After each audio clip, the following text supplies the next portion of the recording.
A popular nationwide pharmacy has just agreed to pay a $106.8 million fine for double dipping on prescriptions. In fact, a little bit later in this video, I will share with you a story of a personal account where I witnessed this exact same thing happening at a small pharmacy I used to work at many years ago. I know how this whole thing works, and like I said, I saw this happening. I will share with you exactly what I witnessed myself. With that being said, let's get into it and talk through all the details. First off, can I ask a huge favor of you? Please make sure to like the video with the big thumbs up button down below. Thank you so much. I really appreciate that. Also, please make sure to subscribe to the channel as well with the big subscribe button down below. Thank you so much. Really appreciate your support.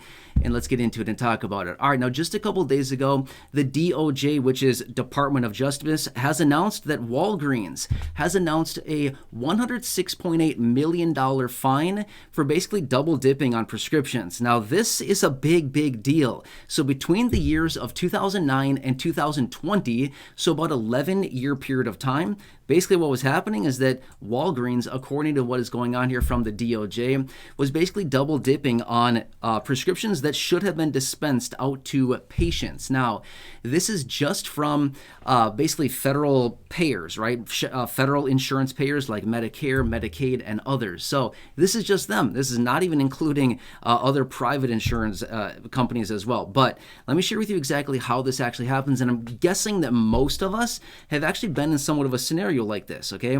You have your local pharmacy or wherever you go to get your prescriptions, right? We've all probably had prescriptions at some point. Have you ever had one where you get a refill for it and then for whatever reason you don't need it, or maybe you change to a different pharmacy or whatever reason, but you decide, hey, I don't need that anymore. I'm actually just not going to pick it up, right? So a lot of times when a pharmacy gets an order for a prescription, they automatically fill it, okay? That's just standard protocol for most pharmacies. When they get the order, they fill it, they put it on their shelf and wait for the patient to come in and pick it up, right? But in some instances, it doesn't happen a ton, but certainly every month there's definitely a handful, depending on the volume of prescriptions that local pharmacy or whatever that they process. There's a number of different prescriptions that never get picked up by the patient. And again, I know for me personally, I've been in this position, right? Something was ordered for me. I thought, hey, I don't actually need that anymore. And then I just don't pick it up, right? If you don't pick it up, you don't pay for it. Doesn't really matter. Not a big deal. Happens all the time, okay? But what happens is that when the order for the prescription is received by the pharmacy, what they do is they run it through the insurance, right? They submit a claim to the insurance to pay for whatever the prescription is. For example, Bob calls in and says, hey, I need a refill on my 20 milligram Lipitor. It's a 30-day supply. Okay, 30 Lipitor going out, 20 milligrams, and however much that costs, they go into Bob's account. They basically bill his insurance for a refill of 20 Lipitor, right? 30-day supply. And then they fill it and they put it on the shelf for Bob to pick up at some point in the coming days or later that day or whatever it happens to be, right? Pretty standard stuff. This is basically what happens with every pharmacy. However, let's just say that Bob says, hey, I saw my doctor and he says, I don't need my 20 milligram Lipitor anymore. Okay, cool. So Bob decides he doesn't want to pick up the prescription. No problem whatsoever. So usually most pharmacies, depends on the pharmacy. I actually worked at a couple different pharmacies, but most pharmacies usually once per month will go through their, all the prescriptions that are available waiting to be picked up. They'll go through them usually around once every month or month and a half, something like that. And they'll pull out all of those that have been sitting there for a month, month and a half, something like that. And they'll put them all aside. And usually they go over to the pharmacist. The pharmacist is then supposed to go into the system and reverse the claim with the insurance, okay? This is what they're supposed to do. Well, this is exactly what Walgreens just got whacked for from the DOJ, and why they're paying this $106.8 million fine is because they were not reversing the claims, okay?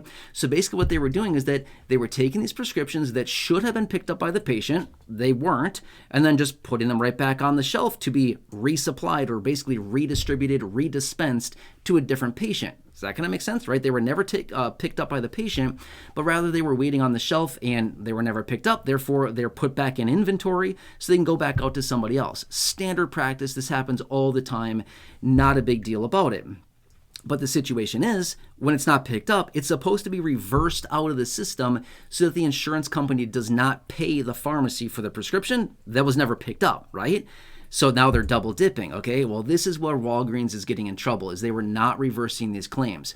Apparently there was a glitch in their system that, something was happening and they didn't really realize this was going on. So they actually really did come forward and realize, hey, we had a glitch. Sorry, didn't mean to do this on purpose, which could be legitimate. And I'm not saying that, they were trying to pull something malicious. I'm just simply saying that's too bad. I mean, seriously, that's a really tough situation if there was a glitch in the system and that was not, allowing them to do that. So, but this is what's going on.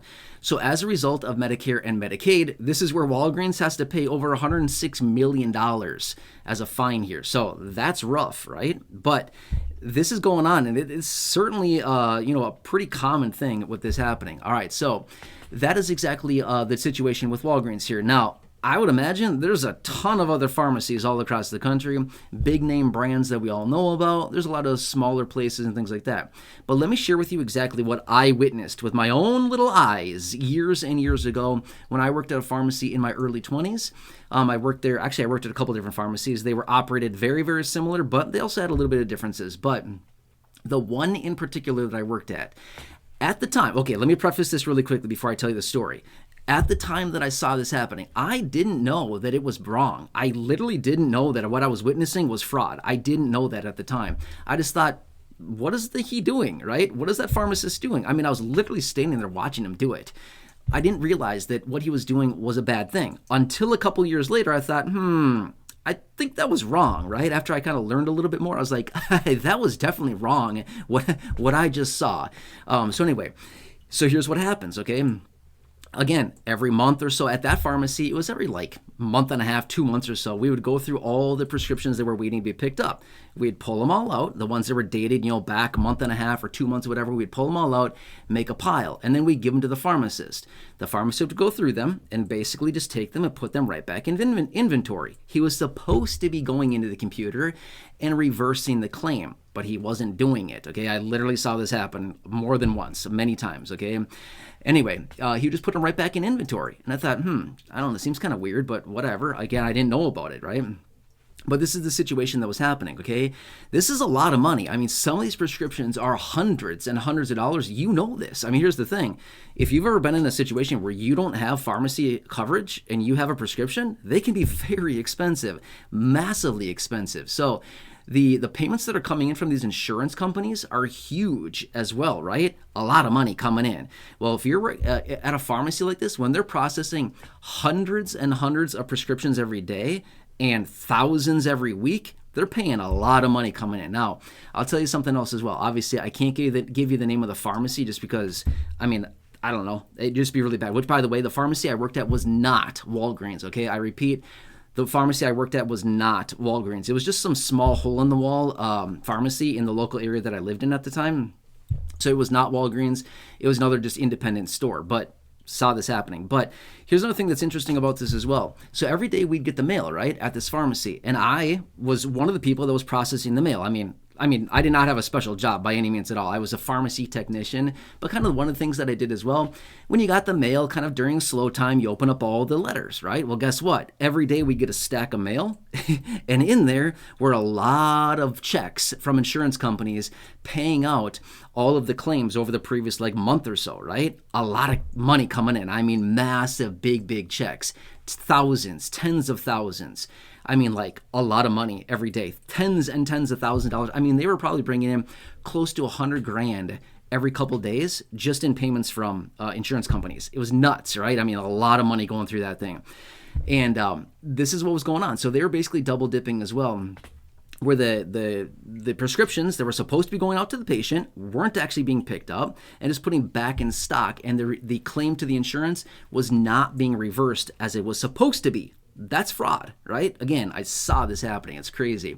But by the way, have you ever noticed when you go to a pharmacy, what is one of the things that they ask you to do at the counter? You know what I'm talking about, right? Sign. Can you sign here? Usually they make you sign a couple times. Why? One of the signatures is usually a HIPAA signature, basically saying the HIPAA agreement, protecting your, your healthcare privacy, things like that. They're not sharing anything, stuff like that. That's usually one of the signatures. And then the other signature is what? Hey, I'm signing to say that I picked up today my Lipitor 20 milligrams bottle of 30 pills, my 30-day supply, right? They usually have people sign. Why? For this exact reason, to show that, hey, Bob came in, he picked up his 20 milligram Lipitor, and look, here's his signature, and it shows it right there on the screen. So that's why they have people sign. If there was no signature, how would you know that somebody picked it up, right? So they have all this record keeping. So this is just a situation, but this is just one pharmacy out of a lot across the entire country. And I would imagine that this is happening probably other places as well. Now, obviously, I don't want to sit here and be like, every pharmacy is doing this, because that's definitely not the case. In fact, interesting story as well. The second pharmacy that I worked at did not do that at all. I mean, there were definitely the prescriptions that were supposed to be picked up, gave them to the pharmacist, and I literally watched that pharmacist go into the computer. She reversed every single claim. I never once saw them do what I saw at the first pharmacy at the second one. So the second one, I would say, was probably pretty legit. And the first one, not so much, based on what I was witnessing, okay? So anyway, this is a real thing and a lot of money. And again, whose money is this? Well, in this case, for Walgreens, unfortunately, it's taxpayer dollars. Federally funded insurance programs like Medicare and Medicaid. Who puts money into these programs? Yeah, you and me. Everybody else out there, the workers, the taxpayers. We are the people that are paying this. So when they do something like this, they're actually ripping off the taxpayer, right? So anyway, that's who it comes down to.